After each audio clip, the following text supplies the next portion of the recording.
Good morning વિદ્યાર્થી મિત્રો. ધોરણ 10 વિષય વિજ્ઞાન. ગયા વિડીયોની અંદર આપણે પ્રકરણ નંબર 15 આપણું પર્યાવરણ વિશે ચર્ચા પૂરી કરી હતી. આજથી આપણે એક નવા પ્રકરણની શરૂઆત કરવા જઈ રહ્યા છીએ. પ્રકરણ નંબર 6 જૈવિક ક્રિયાઓ, જેને ઇંગ્લિશમાં કહેવાય છે લાઈવ પ્રોસેસ. હવે જૈવિક ક્રિયાઓ એટલે શું એ સમજાવવા માટે આપણે સૌથી પહેલાં જે પેલો ફકરો આપેલો છે પ્રસ્તાવના સ્વરૂપે એની ચર્ચા કરીએ. તો આપણે સજીવ અને નિર્જીવનો ભેદ કેવી રીતે કરીએ છીએ? જો આપણે કૂતરાને દોડતો જોઈએ છીએ, ગાયને વાગોળતા જોઈએ અથવા કોઈ માણસને જોરથી બૂમ પાડતા જોઈએ તો આપણે સમજી જઈએ કે આ બધા સજીવ છે, એટલે કે જીવે છે. પણ જો કૂતરો, ગાય કે માણસ સૂતેલા હોય તો તો પણ આપણે તેમને સજીવ જ માનીશું. શેના આધારે? કેવી રીતે ખબર પડે છે કે તે સજીવ છે? તો આપણે તેમને શ્વાસ લેતા જોઈએ છીએ અને આપણને ખબર પડે છે કે આ જીવંત છે. તો પછી વનસ્પતિ માટે શું કહેશો? કારણ કે વનસ્પતિને શ્વાસ લેતા તો આપણે જોઈ શકતા નથી, તેઓ જીવંત છે એની ખબર કેવી રીતે પડે છે? આપણામાંથી કેટલાક એવું કહેશે કે તેઓ લીલા રંગની દેખાય છે, પરંતુ એ વનસ્પતિઓ જે લીલા રંગની નથી દેખાતી એ જીવે છે કે નિર્જીવ છે એ કેમ ખબર પડશે? તો વનસ્પતિઓ છે એ સમયની સાથે વૃદ્ધિ કરે છે, એટલે કે એમના કદની અંદર, એમના આકારની અંદર ફેરફાર થાય છે. આમ આપણે કહી શકીએ છીએ કે તેઓ એટલે કે વનસ્પતિઓ સજીવ છે. બીજા શબ્દોમાં કહીએ તો આપણે સજીવના સામાન્ય પુરાવાઓ કે લક્ષણો વિશે કે તેમના કાર્યો પર વિચાર કરીને કહી શકીએ કે તે સજીવ છે કે નિર્જીવ છે. તે વૃદ્ધિ સંબંધિત એટલે કે દેખીતા અન્ય કાર્યો હોઈ શકે છે, એટલે કે હલનચલન હોઈ શકે છે, અવાજ કાઢવો હોઈ શકે છે. જેવા સજીવોના અલગ અલગ લક્ષણોના આધારે આપણે નક્કી કરીએ છીએ કે તે સજીવ છે કે નિર્જીવ છે. જે વનસ્પતિ દેખીતી રીતે વૃદ્ધિ પામતી નથી એ પણ જીવંત છે, અને કેટલાક પ્રાણીઓ દેખીતી રીતે હલનચલન વગર શ્વાસ લેતા પણ હોઈ શકે છે. આમ માત્ર દેખીતી રીતે એટલે કે આંખે જોઈને અથવા હલનચલનને જ આપણે જીવંત હોવાની લાક્ષણિકતાની વ્યાખ્યા તરીકે ગણી શકીએ નહીં. આપણે સજીવ છે એવું એના આધારે ન કહી શકીએ કે તે વૃદ્ધિ પામે છે, કે તે શ્વાસ લે છે, કે તે દેખીતી રીતે હલનચલન કરે છે. કારણ કે કેટલાક સૂક્ષ્મજીવો એવા પણ છે, તમે 9મા ધોરણની અંદર 8મા ધોરણની અંદર સૂક્ષ્મજીવો વિશે ભણ્યા છો, કે જે દેખીતી રીતે આપણને હલનચલન કરતા કે શ્વાસ લેતા નથી દેખાતા, એમ છતાં તે સજીવ તો છે જ. ખૂબ જ નાના પાયે થનારી ક્રિયાઓ નરી આંખે આપણે જોઈ શકતા નથી. ઉદાહરણ તરીકે અણુઓની ગતિઓ કે કાર્યો. શું આ અદ્રશ્ય આણ્વીય ગતિ કે કાર્ય જીવન માટે જરૂરી છે? આપણે 9મા ધોરણની અંદર આણ્વીય ગતિ, અણુ એટલે શું અને અણુઓ કેવી રીતે સતત ગતિશીલ હોય છે એની ચર્ચા કરી. તો શું આ આણ્વીય ગતિ છે એ જીવન માટે જરૂરી છે? જો આપણે આ પ્રશ્ન કોઈ વ્યવસાયિક જીવ વિજ્ઞાનીને કરીએ તો તેનો જવાબ હકારાત્મક હશે. વાસ્તવમાં વિષાણુ, જેને આપણે અત્યારે વાયરસ તરીકે ઓળખીએ છીએ, એની અંદર કોઈ આણ્વીય ગતિ થતી નથી. જ્યાં સુધી વાયરસ કોઈ કોષમાં દાખલ ન થાય ત્યાં સુધી તેના અણુઓ ગતિ કરતા નથી. આમ આ કારણે વિવાદાસ્પદ બાબત રહી છે કે ખરેખર વાયરસ સજીવ છે કે નિર્જીવ. એક વાયરસ જ એવો સૂક્ષ્મ જીવ છે કે જેને જ્યાં સુધી કોઈ સજીવ શરીરની અંદર દાખલ ન થાય ત્યાં સુધી એના અણુઓ ગતિ કરતા નથી. એટલે વૈજ્ઞાનિકો માટે પણ હજી પ્રશ્ન છે કે વાયરસને સજીવ ગણવો કે નિર્જીવ. આ વાત તમને ધોરણ 8ની અંદર પણ અભ્યાસમાં આવે છે. જીવન માટે આણ્વીય ગતિઓ કે ક્રિયાઓ શા માટે જરૂરી છે? તો અગાઉના ધોરણોમાં આપણે જોઈ ગયા કે સજીવની સંરચના સુસંગઠિત એટલે કે સુઆયોજિત, આયોજન પામેલી હોય છે. તેમાં પેશી હોય છે, પેશીઓમાં કોષો હોય છે અને કોષોમાં નાના ઘટકો પણ હોય છે. આપણે કોષનો અભ્યાસ ધોરણ 9ની અંદર કર્યો છે. આપણને ખબર છે કે વિવિધ અંગિકાઓ જેમ કે લાઇસોઝોમ્સ છે, રિબોઝોમ્સ છે, હરિતકણ છે, એવી અંગિકાઓ જોડાઈ અને એક કોષ બનાવે છે. ઘણા બધા કોષો સાથે મળીને પેશી બનાવે છે. પેશીઓ જોડાઈ અને કોઈ શરીરનું અંગ બને છે, અને અંગ ઘણા બધા જોડાય ત્યારે અંગતંત્ર બને છે. એટલે આપણને ખબર છે કે કોઈ પણ સજીવ છે એ નાનામાં નાના ઘટકનો બનેલો છે. સજીવની આ સંગઠિત કે સુવ્યવસ્થિત સંરચના સમયની સાથે સાથે પર્યાવરણની અસરને કારણે પણ વિઘટિત થાય છે. જો આ વ્યવસ્થા તૂટે તો સજીવ વધારે સમય સુધી જીવિત રહી શકે નહીં. તેથી સજીવોના શરીરમાં સમારકામ એટલે કે ક્યાંક કોઈ ખોટખાપણ આવે, ક્યાંક કોઈ કોષની અંદર ક્યાંક નુકસાન થાય તો એનું સમારકામ અથવા તો આ નુકસાન ન થાય તેના માટે રક્ષણની જરૂરિયાત હોય છે.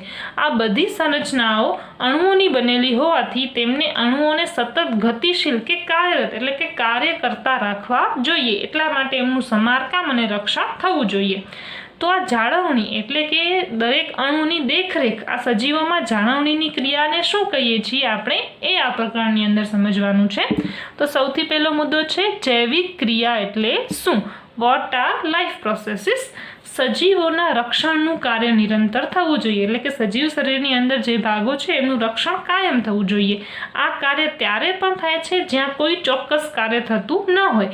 એટલે કે જ્યારે આપણે સૂતા હોઈએ છીએ અથવા વર્ગખંડમાં બેઠા હોઈએ છીએ ત્યારે પણ આપણા શરીરની અંદરના દરેક ભાગનું રક્ષણ થતું જ રહે છે. તેવી બધી જ ક્રિયાઓ કે જે સામૂહિક રૂપમાં જાળવણીનું કાર્ય કરે છે તેને આપણે જૈવિક ક્રિયાઓ તરીકે ઓળખીએ છીએ. જૈવિક ક્રિયાઓ એટલે શું? તો સજીવ શરીરની અંદર થતી એ બધી જ ક્રિયાઓ કે જે સામૂહિક રૂપમાં એટલે કે સાથે મળીને જાળવણીનું એટલે કે શરીરનું રક્ષણ અને દેખભાળનું કામ કરે છે એ બધી જ ક્રિયાને આપણે જૈવિક ક્રિયાઓ કહીએ છીએ. ઈજા કે તૂટવાની ક્રિયાને રોકવા માટે જાળવણીની ક્રિયાની આવશ્યકતા હોય છે, જેના માટે ઉર્જાની જરૂર જોઈએ. હવે આપણને ખબર છે કે કોઈ જગ્યાએ કંઈક ઈજા આવી છે, કંઈક ખોટ સર્જાઈ છે તો એને રિપેર કરવા માટે એને આપણે સમારકામ માટે ઉર્જા જોઈશે. હવે આ ઉર્જા ક્યાં મળશે? તો સજીવના શરીરમાં આ ઉર્જા બહારથી આવે છે, જેથી ઉર્જાના સ્ત્રોતને બહારથી સજીવના શરીરમાં સ્થળાંતર કરાવવા એટલે કે લઈ આવવા માટે કોઈ ક્રિયા થવી જોઈએ. આ ઉર્જાના સ્ત્રોતને આપણે ખોરાક કે આહાર કહીએ છીએ. આપણને બહુ નાના ધોરણથી એટલે કે 6ઠા 7માંથી ભણવામાં આવે છે કે મનુષ્યનો ઉર્જાનો સ્ત્રોત કયો છે? તો ખોરાક કે આહાર. તે શરીરની અંદર દાખલ કરવાની ક્રિયાને પોષણ તરીકે ઓળખીએ છીએ.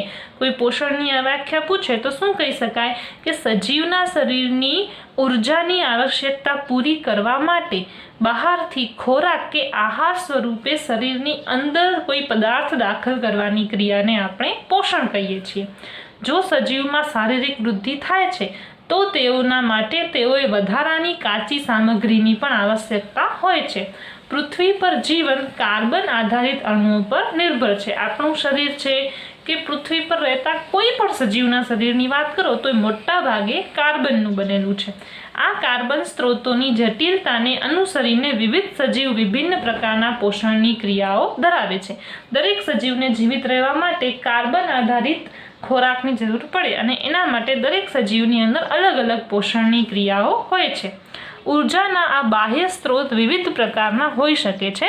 જો કે પર્યાવરણ કોઈ એક સજીવના નિયંત્રણમાં નથી. માત્ર મનુષ્ય છે કે માત્ર સૂક્ષ્મજીવો છે કે માત્ર વનસ્પતિઓ છે એનાથી પર્યાવરણ નિયંત્રણમાં હોતું નથી.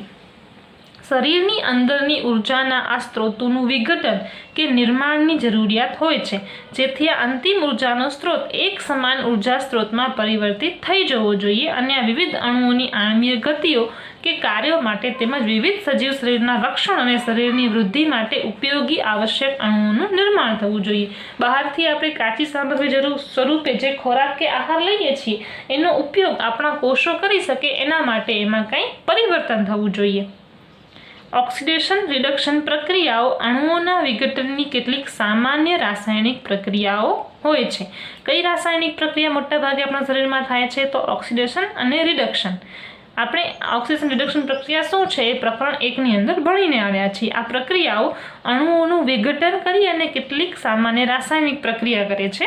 તેના માટે વધુ માત્રામાં શરીરની બહારના સ્ત્રોતમાંથી ઓક્સિજન મેળવવો પડે છે. હવે આપણને ખબર છે કે ઓક્સિડેશન થાય કે રિડક્શન થાય એના માટે જરૂરી શું છે? ઓક્સિજન હોવું જોઈએ. હવે આપણે ખોરાક તો લઈ લીધો, હવે ખોરાકનું વિઘટન છે એવી રીતે કરવાનું છે કે આપણા શરીરના કોષો એનો ઉપયોગ કરી શકે. તો એના માટે આપણને આ ઓક્સિડેશન રિડક્શન પ્રક્રિયાઓ કરવી પડશે અને એના માટે જરૂર પડશે ઓક્સિજનની. તો ઓક્સિજન શેના દ્વારા આપણે લઈએ છીએ? તો શરીરની બહારથી ઓક્સિજનને ગ્રહણ કરી અને કોષોની આવશ્યકતા કે જરૂરિયાતને અનુલક્ષીને ખાદ્ય સ્ત્રોતોનું એટલે કે ખોરાકનું વિઘટનમાં ઉપયોગ કરવાની ક્રિયાને આપણે શ્વસન કહીએ છીએ। આ શ્વસનની વ્યાખ્યા છે। શ્વસન એટલે શ્વાસ લેવું નહીં, ખાસ ધ્યાન રાખજો। શ્વસન એટલે શરીરના બહારથી જે ઓક્સિજન લઈએ છીએ એ કોષની જરૂરિયાત મુજબ જે ખોરાક છે કે ખાદ્ય સ્ત્રોત છે એનું વિઘટન કરવામાં આપણે એનો ઉપયોગ કરીએ એ સમગ્ર ક્રિયાને આપણે શ્વસન કહીએ છીએ। એક કોષીય સજીવના કિસ્સામાં સંપૂર્ણ સપાટી પર્યાવરણની સાથે સંપર્કમાં રહે છે। આપણે એક કોષીય સજીવના ઉદાહરણ પણ 8મા 9મા ધોરણમાં જોયા છે। અમીબા છે કે પેરામિશિયમ છે, તો એના શરીરની બધી જ સપાટીઓ છે સીધી હવાના સંપર્કમાં છે। તેથી તેઓ ખોરાક ગ્રહણ કરવા માટે, વાયુની આપલે માટે કે ઉત્સર્ગ પદાર્થ એટલે કે જે નકામો પદાર્થ છે એના નિકાલ માટે કોઈ વિશિષ્ટ અંગની જરૂરિયાત એમને હોતી નથી। પરંતુ જ્યારે સજીવના શરીરના કદમાં વધારો થાય અને શારીરિક વધારો થવાથી વધારે જટિલ શરીર બને ત્યારે આપણે શું જરૂર હોય છે? તો બહુકોષીય સજીવો બધા કોષો પોતાની આસપાસના પર્યાવરણની સાથે સીધા સંપર્કમાં હોતા નથી। આથી બધા કોષોની જરૂરિયાતની પૂર્તિ કરવા માટે ખોરાક ગ્રહણ કરવો છે, વાયુની આપલે કરવી છે કે ઉત્પન્ન થતા ઉત્સર્ગ પદાર્થો છે એ બહાર ફેંકવા, આ બધા કાર્યો સજીવ શરીરના બહુકોષીય સજીવના બધા જ કોષો કરી શકતા નથી। આપણે અગાઉ જોઈ ગયા કે બહુકોષીય સજીવોમાં વિવિધ કાર્યોને કરવા માટે ભિન્ન ભિન્ન અંગ વિશિષ્ટીકરણ પામે છે। આપણે આ ચોક્કસ પેશીઓથી અને સજીવના શરીરમાં તેઓના સંગઠનથી પણ પરિચિત છીએ। આપણે ધોરણ 9ની અંદર પેશીઓ પ્રકરણ ભણીને જ આવ્યા છીએ। તેમાં કોઈ આશ્ચર્ય નથી કે ખોરાક અને ઓક્સિજનનું અંતઃગ્રહણ પણ વિશિષ્ટ પ્રકારની પેશીઓનું કાર્ય છે। આનાથી એક મુશ્કેલી એ ઉદ્ભવે છે કે ખોરાક તેમજ ઓક્સિજનનું અંતઃગ્રહણ કેટલાક ચોક્કસ અંગો દ્વારા થાય છે। જેમ કે ખોરાકનું ગ્રહણ છે એ મુખ દ્વારા કરીએ, ઓક્સિજનનું આપણે નાક દ્વારા કરીએ, ઓક્સિજન નાકથી ફેફસા સુધી આવશે અને ખોરાક છે એ મુખથી જઠર સુધી આવશે। પછી તેની જરૂરિયાત શરીરના બધા ભાગોને હોય છે। અંતઃગ્રહણ અલગ અલગ ભાગો કરે છે પણ જરૂર તો આખા શરીરને છે ને। તો આ ખોરાક તેમજ ઓક્સિજનને એક સ્થાનથી એટલે કે જઠર કે આંતરડા અને ફેફસામાંથી બીજા સ્થાન એટલે કે આપણા પગના સ્નાયુઓ છે, હાથના સ્નાયુઓ છે, મગજની પેશીઓ છે, એ બધાને જરૂર તો છે જ। તો આ બધા સ્થાન સુધી લઈ જવા માટે આપણને જરૂર પડે છે વહન તંત્રની। વહન તંત્ર ક્યાં આવશ્યક છે? તો ખોરાક તેમજ ઓક્સિજનને એક સ્થાનથી બીજા સ્થાન સુધી લઈ જવા માટે વહન તંત્રની પણ જરૂરિયાત છે। જ્યારે રાસાયણિક પ્રક્રિયાઓમાં કાર્બન સ્ત્રોત અને ઓક્સિજનનો ઉપયોગ ઉર્જા પ્રાપ્તિ માટે થાય છે ત્યારે કેટલીક એવી નિપજો કે ઉત્પાદકો પણ બને છે જે શરીરના કોષો માટે માત્ર બિનઉપયોગી નહીં પણ હાનિકારક પણ હોય છે એટલે કે નુકસાનકારક હોય છે। આ નકામા ઉત્સર્ગ ઉત્પાદનો કે નિપજોને શરીરમાંથી બહાર કાઢવા પણ અતિ આવશ્યક છે, નહીં તો એ સજીવને નુકસાન કરશે। આ ક્રિયાને આપણે ઉત્સર્જન કહીએ છીએ। હવે ઉત્સર્જન એટલે શું? તો રાસાયણિક પ્રક્રિયા દરમિયાન કાર્બન સ્ત્રોત અને ઓક્સિજનનો ઉપયોગ વડે આપણે જે ઉર્જા પ્રાપ્ત કરીએ છીએ એની સાથે સાથે કેટલાક હાનિકારક પદાર્થો પણ ઉત્પન્ન થાય છે। આ નકામા ઉત્સર્ગ ઉત્પાદનો કે નિપજોને શરીરમાંથી બહાર કાઢવાની ક્રિયા એટલે ઉત્સર્જન। જો બહુકોષીય સજીવોમાં શરીર અંગ સંરચનાના મૂળભૂત નિયમોનું પાલન કરે છે તો ઉત્સર્જન માટે પણ વિશિષ્ટ પેશીનું સર્જન થાય છે। આનો અર્થ એ છે કે પરિવહન તંત્રને ઉત્સર્ગ દ્રવ્યોને કોષોમાંથી ઉત્સર્ગ પેશી સુધી પહોંચાડવા પડશે। તો ચાલો આપણે જીવન ટકાવી રાખવા માટે જરૂરી ક્રિયાઓના વિશે એક તબક્કાવાર અભ્યાસ કરીએ। તો આપણે કઈ કઈ ક્રિયાઓનો અભ્યાસ કરવો પડશે? સૌથી પહેલા આપણે વાત કરી પોષણની, પછી વાત કરી આપણે શ્વસન આવશ્યક છે, પછી આપણે વાત કરી ખોરાક અને ઓક્સિજનના વહન માટે વહન તંત્ર આવશ્યક છે, અને છેલ્લે આપણે વાત કરી કે ઉત્પન્ન થયેલા નકામા કચરાને બહાર કાઢવા માટે ઉત્સર્જન તંત્ર પણ આવશ્યક છે। તો આ દરેક ક્રિયા છે એનો આપણે તબક્કાવાર એટલે કે એક કરીને ધીમે ધીમે અભ્યાસ કરવાનો છે। તો સૌથી પહેલા આપણે વાત કરીશું પોષણની। પોષણ, જેને અંગ્રેજીમાં ન્યુટ્રિશન તરીકે ઓળખવામાં આવે છે। તો જ્યારે આપણે ફરતા કે ટહેલતા હોઈએ છીએ કે સાયકલની સવારી કરીએ છીએ ત્યારે આપણે ઉર્જાનો ઉપયોગ કરીએ છીએ। વળી જ્યારે આપણે દેખીતી રીતે કોઈ પ્રવૃત્તિ નથી કરતા ત્યારે પણ શરીરની અંદર હૃદયનું ધબકવું કે ખોરાકનું પચવું જેવી ઘણી બધી સ્થિતિ પર જે પ્રક્રિયાઓ છે એમાં ઉર્જા તો જરૂરી છે જ। રક્ષણ કરવા માટે ઉર્જાની આવશ્યકતા હોય છે. વૃદ્ધિ, વિકાસ, પ્રોટીન સંશ્લેષણ વગેરેમાં આપણા શરીરને બહારથી પણ પદાર્થોની જરૂરિયાત હોય છે.